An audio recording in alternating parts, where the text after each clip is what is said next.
होता है वो सुख सुख नहीं है। सुख का मतलब होता है मानसिक संतुलन। और इसके लिए हमारे यहाँ 3 उपाय बताया गया है। क्योंकि बाबा को हम बहुत पुराने मार्गी तो नहीं है, लेकिन 1960 से देख रहा हूँ। बाबा शुरू में साधना करो और भक्ति करो, और वे भाव विभोर कर देते थे, लोग नाचने लगते थे। कुछ दिनों के बाद जब भक्ति में लोग प्रतिष्ठित हो गए तो बोले ज्ञान की आवश्यकता है, ज्ञान हासिल करो, अधिक से अधिक ज्ञान हासिल करो। और बाबा ने तात्विक क्लास लिया था 59 में। मार्गी लोगों को तत्व ज्ञान और तात्विक चर्चा 59 में पढ़ने दिया। क्योंकि हमारे यहाँ सामने आइडियोलॉजी किताब जो है बाबा का तात्विक क्लास का निचोड़। बाद में ऑर्गेनाइजेशन का विस्तार हुआ। 1960 में आनंद मार्ग मिशन बना, तो कुछ उत्साही मार्गी 2 महीना 3 महीना छुट्टी लेकर सरकारी नौकरी वाले आनंद मार्ग का प्रचार कर रहे थे। लेकिन बाबा को संतुष्टि नहीं हुई। बाबा के सामने एक मिशन था ग्लोबल। बोले कि ये 2 महीना 3 महीना से मेरा काम नहीं चलेगा। तब बाबा ने होल टाइमर की घोषणा की। सन्यासी का नाम नहीं था, होल टाइमर, पूर्णकालिक वर्कर। कुछ लोग ध्यान देने लगे। हमारे चित्रानंद जी थे, पहले वे छपरा के विद्यार्थी थे। प्रभास जी भागलपुर वाले विद्यार्थी थे। स्वरूपानंद जी जो वर्तमान में है, ये भी छपरा के विद्यार्थी थे। और एक मेरा भी नाम था उसमें। राम कुमार जी भागलपुर के थे। 5-7 आदमी हम लोग पूरा टाइम देने लगे। तो शिवात्मानंद जी थे, सुमंगानंद बाद में नाम पड़ा, वे भी नौकरी छोड़ करके अधिक से अधिक समय देने लगे। लेकिन ये इससे भी बाबा को संतुष्ट नहीं हुई। और 1961 में जब बाबा ऑफिस आवर में टिफिन के टाइम में 2-2.5 घंटा समय, बाबा 1 सेकंड भी अपना बर्बाद नहीं करते थे। 2-2.5 घंटा वे फील्ड में निकल जाते थे। और उनके साथ तत्कालीन general secretary P K. Chatterjee, Nityanand Mandal जो बाद में प्रथम अवधूत सत्यानंद अवधूत बने, कभी कभी मुझको भी मौका मिलता। तो बाबा 3-4 दिन तक लगातार संन्यास के बारे में बताए। संन्यास क्या है, संन्यास का कितना कैटेगरी, हंस, परमहंस, परिव्राजक, अवधूत। अवधूत की कैटेगरी क्या क्या है, वेशभूषा से 4 कैटेगरी बताए थे। तो बहुत कुछ बताने के बाद कपालिक तो सब, मैं भी कपालिक था, आज भी हूँ कपालिक, था ही नहीं है। तो नित्यानंद मंडल भी कपालिक थे, दाढ़ी रखना अनिवार्य है। तो बाबा बोले कि तुम लोगों को कौन सा वेशभूषा सन्यासी के लिए पसंद आ रहा है बताओ। तो हमको गाड़ी वाला बता बोले कि नहीं, बेस्ट संन्यास में और सूट में बेस्ट कैटेगरी होता है ये। तो अभी हमारे मिशन का प्रतीक ड्रेस दिया गया। ड्रेस के बारे में बाद में और भी मीटिंग हुई थी, इसकी तरफ यही होगा। तेज और अद्भुत की परिभाषा भी आई। तो वो सब करने के बाद बाबा बोले कि देखो, जो अद्भुत बनना चाहेगा वो एप्लीकेशन दे, अद्भुत बनने का एप्लीकेशन दे। तो पहला एप्लीकेशन तो मेरा है। नित्यानंद मंडल ने भी एप्लीकेशन दिया। तो उसके कुछ ही दिन पहले मेरी शादी मार्गी ढंग से हुई। बाबा देनंदे भेजे कहते कि तुम मार्गी ढंग से शादी को बाबा का आशीर्वाद मिल गया था, तो बोले कि तुम नहीं बन सकते।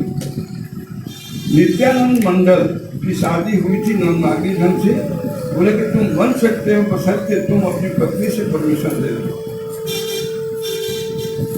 मेरे यहाँ नित्यानंद मंडल का फोटो है, पत्नी से विदाई लेते हैं, किस तरह से वो माला पहना करके विदाई, बहुत मार्मिक संवेदनशील सीन था।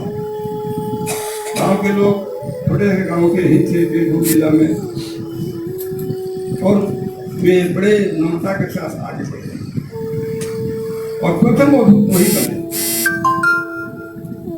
बाद में समुद्धानंद वगैरह बने और बने।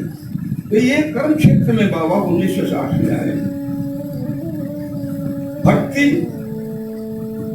ज्ञान और कर्म, और तीनों का जो टर्मिनेटिंग पॉइंट है, सेचुरेटिंग पॉइंट जो होता है, वह शांति ही है। दादा ने भी कहा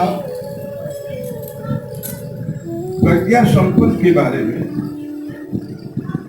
मैं इसमें पढ़ रहा हूं, ये प्रज्ञा संपत्ति क्या है? यह धातु जो होता है ज्ञान का मतलब है, और हर व्यक्ति के मस्तिष्क में धी शक्ति है, मेधा शक्ति होती है। जो मनुष्य का तन पाया है उसके पास धी बुद्धि, कौन सी बुद्धि? ये संसारिक बुद्धि नहीं, जो परम पुरुष की ओर बुद्धि ले जाए उसको धी कहते हैं। सर्वधि साक्षी भूतम, मनुष्य उस बुद्धि का साक्षित्व करते हैं और खुद उनको ज्ञान मूर्ति भी कहा गया है। नित्यानंदम परम सुखदम केवलम ज्ञान मूर्ति, विश्वातीतं गगन सदृशं तत्त्वं स्यादि लक्षणम्, एकम नित्यम विमल मचलं सर्वधि साक्षीभूतम भावातीतं त्रिगुणरहितं सद्गुरु त्वं नमामि। ये जो धी शक्ति है, मेधा शक्ति है, आपकी बुद्धि है। आपकी बुद्धि का मतलब होता है कि आप अपनी बुद्धि से अपनी बुद्धि को समझ जाए। आपको बुद्धि परमात्मा दिया है, क्यों दिया है? आप दूसरे को देख करके, बाहरी वेशभूषा को देख करके आप अपना ज्ञान हासिल करते हैं कि वो व्यक्ति गोरा है, वो व्यक्ति काला है, वो व्यक्ति लंबा है, वो मोटा है, पतला है, दुबला है, ऐसे ये कोई ज्ञान नहीं।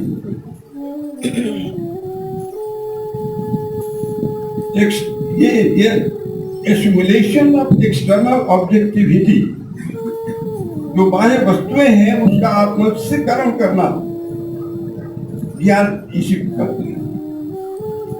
ये जो अंतर्जामित्व की बात आती है, अणिमा लघिमा महिमा ईशित्व वशित्व प्राप्ति प्रकाम्य और अंतर्जामित्व, आप अपने मन को, अपनी बुद्धि को, आपकी बुद्धि भी बिल्कुल एक यूनिट है, एक माइक्रोफाइटम है। आप अपने उस माइंड को जो आपके पास है इकाई रूप में यदि कर लेते हैं और मनुष्य के किसी भी रोमकूप के द्वारा उसके अंदर प्रवेश कर जाइए, उसके अस्तित्व को आप जान लेंगे कि वो किस तरह का है। अंतर्जामित में सबसे पहले आप अपने मन को सूक्ष्म बनाइए। हमारी साधना में जो प्रथम चरण है भूत शुद्धि, आसन शुद्धि, चित्त शुद्धि।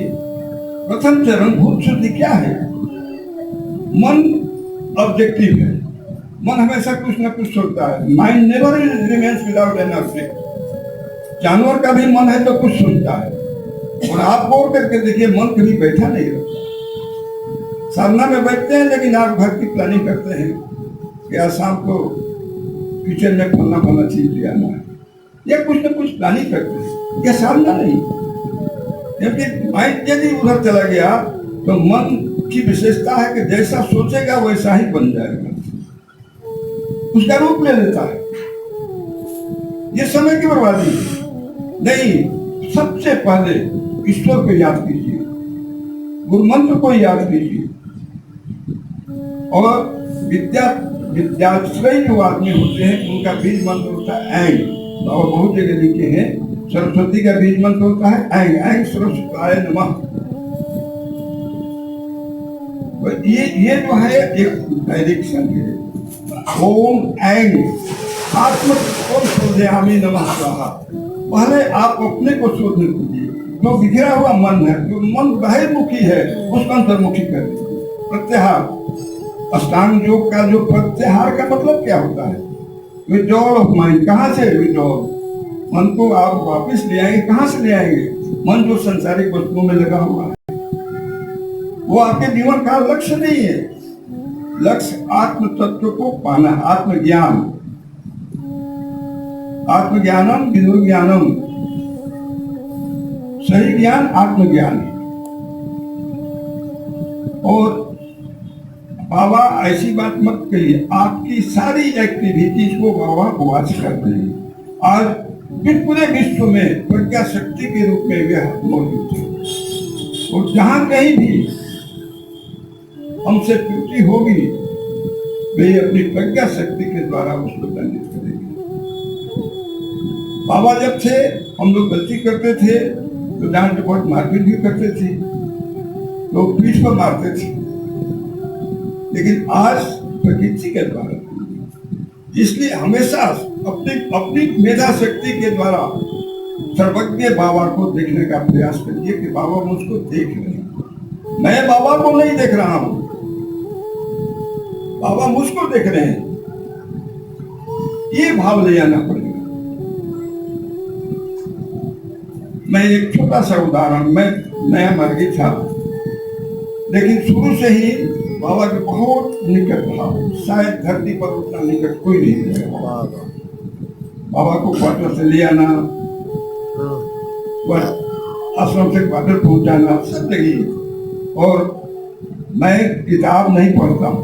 बाबा क्वार्टर से निकलते थे तो एक श्लोक बोलते थे और बोलते थे बोलो इसको, यह तो लगता नहीं था। तो क्वार्टर से आश्रम आने में 5 मिनट का टाइम था। एक एक शब्द वो करके हमको रटवा देते थे, और आश्रम में बोलते थे कि प्रवचन करेगा ही। करीब 150 श्लोक हमको रास्ता में बाबा ने याद दिलाया, करवाया। और बाबा की कृपा है, उनकी इच्छा रही होगी कि याद कर ले, और कुछ याद भी है तो नहीं कर। तो एक दिन आश्रम ले आ रहे थे, बाबा का रूम खुला था। एक माधव जी थे, माधवकांत झा, आश्रम के मैनेजर, वो बाबा का रूम खोल करके ठीक। तो हम लोग बाबा के साथ आए। बाबा के बिल्कुल नजदीक में था ना। जब बाबा दरवाजे पर आ गए, अचानक पीछे मुड़ करके एक भागलपुर से मार्गी आए थे, लगा कि उनके छाती को तोड़ देंगे।